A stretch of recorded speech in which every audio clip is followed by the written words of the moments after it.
Breaking news చూస్తున్నాం. నెల్లూరు జిల్లా గూడూరులో దారుణ హత్య చోటు చేసుకుంది. రౌడీ షీటర్ రషీద్ ని కత్తులతో నరికి చంపాడు మరో రౌడీ షీటర్. లేడీ డాన్ వందనతో వివాహేతర సంబంధమే కారణంగా తెలుస్తోంది.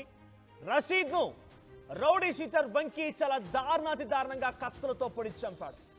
వందన వివాహేతర సంబంధం కారణంగానే ఈ ఘటన చోటు చేసుకున్నట్టు తెలుస్తోంది.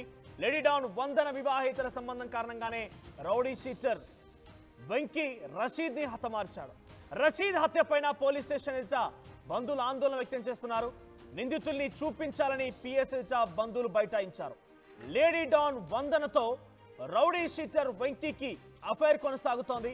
అయితే కొంతకాలంగా మరో రౌడీ షీటర్ రషీద్ కి వందన దగ్గరైంది. మనం చూస్తున్నటువంటి ఆ విజువల్స్ లో కనిపిస్తున్నటువంటి పైనున్న వ్యక్తి రషీద్. రషీద్ ని కిందున్నటువంటి ఆ ఫోటోలో కనిపించే వ్యక్తి వెంకీ చాలా దారుణాతి దారుణంగా రషీద్ హతమార్చాడు. సో వెంకీకి అటు వందనకి మధ్య మంచి రిలేషన్షిప్ ఉంది. అయితే ఆ అఫైర్ కొనసాగుతోంది. ఆ అఫైర్ మధ్యలో రషీద్ వచ్చి ఇప్పుడు వందనతో దగ్గర అయ్యాడట. సో వందనతో మాట్లాడొద్దంటూ రషీద్కి వెంకీ వార్నింగ్ కూడా ఇచ్చాడు. సో రషీద్ తీరు మారకపోవడంతో కత్తితో పొడిచి చంపాడు వెంకీ. ఇద్దరు స్నేహితులతో కలిసి రషీద్ని హతమార్చినట్టు తెలుస్తోంది. రౌడీ షీటర్ వెంకీ వందనతో పాటుగా మరో ఇద్దరు యువకులను అరెస్ట్ చేశారు పోలీసులు.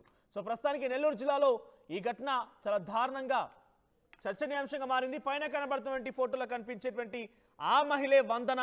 సో వందనని వెంకీ ఇద్దరి మధ్య ఎఫ్ఐఆర్ కొనసాగుతోంది.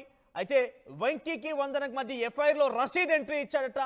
రషీద్ కి వందన దగ్గరైంది. ఈ నేపథ్యంలో రషీద్ కి పలుమార్లు వెంకీ వార్నింగ్ కూడా ఇచ్చాడు. వందనతో మాట్లాడొద్దని చెప్పాడు. అయినా వినకపోయేసరికల్లా రషీద్ ని మరో ఇద్దరు స్నేహితులతో కలిసి వెంబడించి చాలా దారుణంగా హతమార్చినట్టు తెలుస్తోంది.